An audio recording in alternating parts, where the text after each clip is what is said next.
Balak,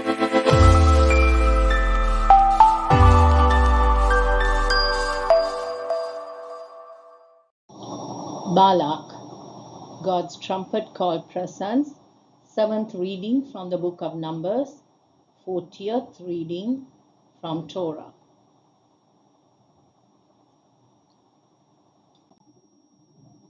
Outline of Torah portion.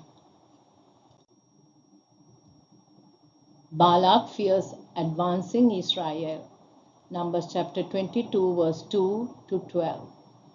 Balak, king of Moab, fears Israel. Verse 1 to 6. The children of Israel moved, and they camped in the plains of Moab, on the side of the Jordan, across the Jericho.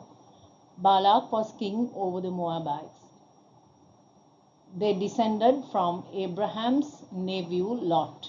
King Balak was a vassal of the Amorite king Sihon. Balak saw what Israel had done to Sihon, king of the Amorites, and Og, king of Bashan. Moab was afraid of the people of Israel, for they were many. Balak said, "This assembly will eat up everything around us, as the ox eats up the greens of the field, for the ox uproots the plants it eats." Balak feared that Israel will consume all their resources. So he met with the elders of the Midian to conspire against Israel. Abraham's meeting with Balak's men. Verse 7 to 12. Balak knew that if he was going to fight Israel, he needed supernatural assistance. So Balak sent messengers to Balaam, the son of Beor, at Pethor, and told him about the people that has come out of Egypt and settled next to his territory. Balaam was a renowned prophet and a sorcerer.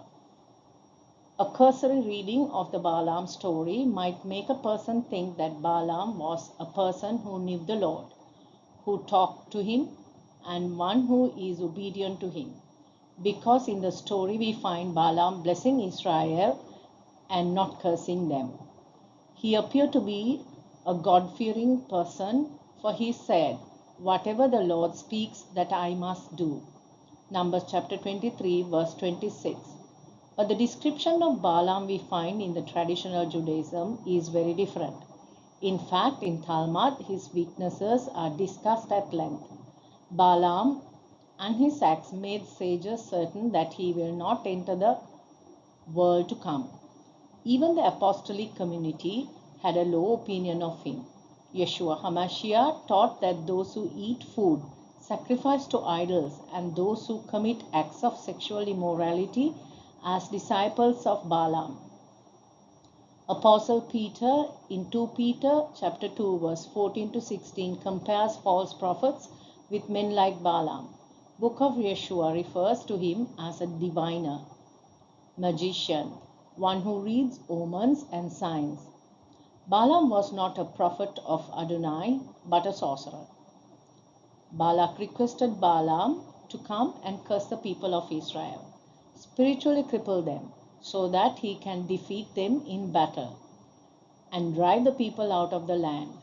They approached Balaam with the diviner's fee in their hand and gave Balak's message. Balaam instructed the men to lodge there for the night until he hear from God regarding their offer. God asked Balaam, "Who are these men with you?" When Balaam responded, saying that Balak has sent for him to curse the people that has come out of Egypt, God said, "You shall not go with them.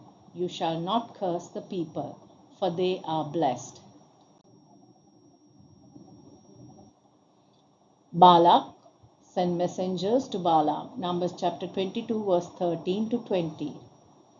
Balaam's response, verse 13 to 15. Balaam told the dignitaries of Balak to go back to their land, for the Lord has refused to give him permission to go with them. He said it in a way that even though he wanted to go, God wouldn't let him. So the dignitaries returned to their land and reported to Balak Balaam's refusal to come with them. Balak again sent dignitaries, more numerous and more honorable than they, with the promise of greater reward. Balak's messengers visit Balaam again, verse 16 to 20. Not only they carried the diviner's fee this time, but returned with a promise for greater riches. For Balaam, now the temptation was stronger than before. Balak told them even if Balak were to give him his house full of silver and gold, he will not be able to go beyond the word of the Lord, to do less or more. He instructed them to stay until he hear more from the Lord. God came to Balaam that night and said to him, "If the men have come to summon you, get up and go with them, but do only what I tell you."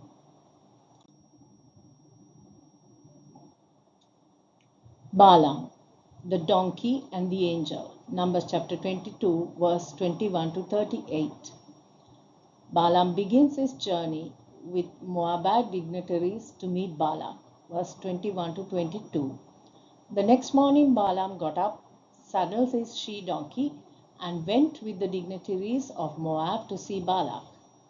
God clearly told Balaam not to go with the dignitaries in Moab in the first place.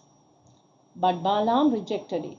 Now God prepared Balaam for judgment to test and reveal the wickedness of Balaam's heart. Balaam's heart was lusting after the riches offered by Balak. God's anger was aroused because Balaam went. The angel of the Lord took his stand in the way as an adversary against him. He blocked his path as he rode his she-donkey. Balaam did not see the angel, but the donkey did see the angel of the Lord standing with his drawn sword in his hand. So the donkey turned off the road into the field, and Balaam had to beat the donkey to get it back on the road.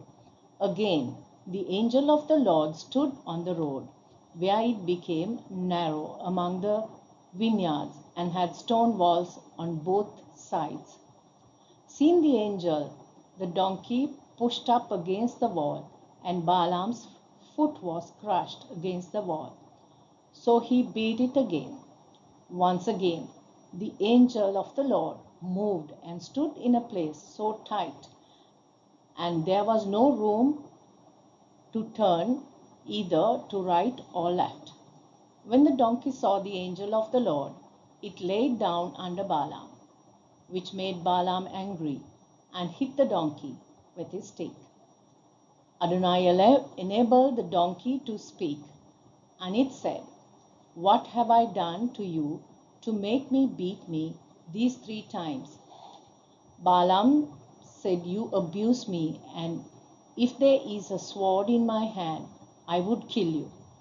But the donkey said, "It has not acted this way before."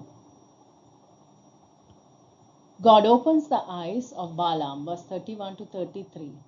The Lord opened Balaam's eyes and saw the angel of the Lord standing in the way with his drawn sword in his hand. When he saw the angel, he fell flat on his face. Angel of the Lord standing with his drawn sword made the will of God clear, not to go to Balak, but to turn back. Angel of the Lord questioned Balaam as to why he struck the donkey these 3 times. He said, "Your way is perverse before me." He said, "If the donkey had not turned aside from me, surely I would have killed you and let her live." Balaam repents, verse 34 to 35. Balaam said, "I have sinned, for I did not know you stood in the way against me. If it displeases you, I will turn back." Angel of the Lord permitted Balaam to continue his journey, but speak only the words of the angel speak to Balaam. When Balak heard that Balaam had come, he went and met him in the city of Moab at the Arnon, at the extreme edge of the border. He was not pleased that he had to summon Balaam more than once. Balak told Balaam Am I indeed incapable of honoring you? Referring to the wealth he could give him. But Balaam warned Balak that his ability to curse Israel was not in his control. Balaam's first oracle. Numbers chapter 22 verse 39 to chapter 23 verse 12. The first oracle of Balaam, verse 23. Balaam went with Balak. They arrived at Kiriath Hutzot. There Balak sacrificed cattle and sheep, then sent some to Balaam and to the dignitaries who were with him. In the morning Balak brought Balaam up to Bamoth Baal. From there he saw part of the people. Balaam instructed to build 7 altars and prepare 7 bulls and rams for offering. And on each altar they offered a bull and a ram. Balaam instructed Balaam to stand beside the burnt offering, and he went alone to hear from the Lord. God chanced upon Balaam, and he said to him, of the sacrifices 7 bulls and 7 rams on 7 altars.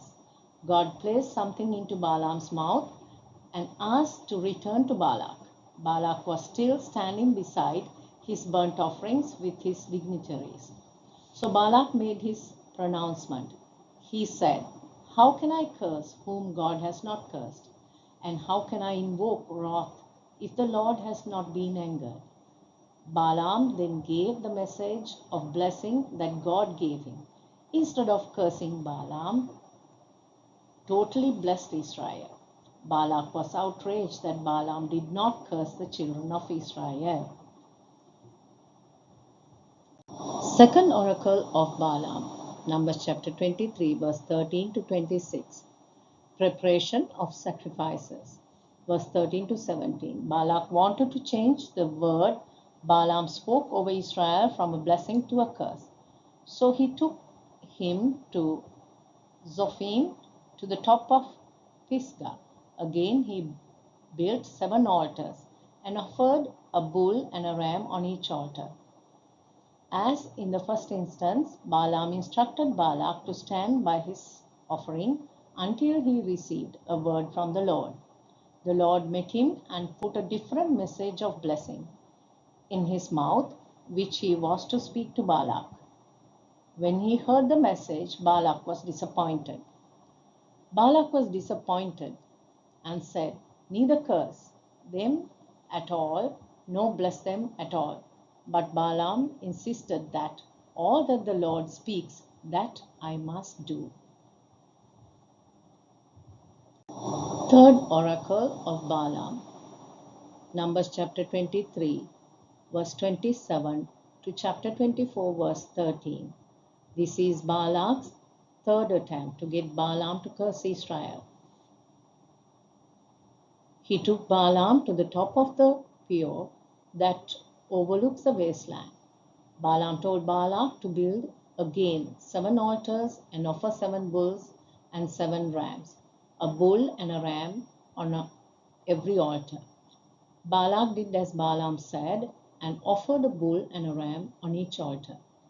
Balaam saw that it pleased the Lord to bless Israel. He did not seek to use sorcery, but set his face towards the wilderness, because by now he was convinced that God wanted to bless Israel and not to curse them. In the third oracle, Balaam blesses Israel with beauty and strength. Balak was angry, and he said, I called you to curse my enemies, and look, you have bountifully blessed them. Because of what Balaam prophesied, things have become worse for Balak. He ordered Balaam to flee to his place. Fourth oracle of Balaam, Numbers chapter 24, verse 14 to chapter 25, verse 9. Advice from Balaam to Balak, verse 14. Balaam didn't go straight home. He gives Balak some advice. Prophecy was concerning what Israel will do to Moab in the latter days. He then shares Short visions concerning Moab, Edom, Seir, Amalek, Kenites, and Assyria. Israel's harlotry with the daughters of Moabites, verse 25. Chapter 25, verse 1 to 9. Israel settled in Shittim. The people began to commit harlotry with the daughters of Moabites. They invited the people to the sacrifices of their gods, and some Israelites ate their food and sacrificed to their gods and prostrated before them. When Israel was joined to Baal of Peor, God's anger was aroused against Israel. The Lord said to Moshe, "Take all the leaders and the people and hang the offenders before the Lord." Offenders were judged openly. The leaders were given the responsibility to find who had committed the sins of adultery and immorality with the Moabite women. At that moment, in the sight of Moshe and in the sight of whole community of Israel, as they were weeping at the entrance to the tent of meeting, a man from Israel brought to his family a woman from Midian. Phinehas, the son of Eleazar, son of Aaron the Kohen, saw it. He arose from the middle of the crowd and took a spear in his hand. He pursued the man from Israel right into the inner part of the tent and thrust his spear through both the Israelite and the woman from Midian. And the plague among the people of Israel stopped. All those who died in the plague were 24,000.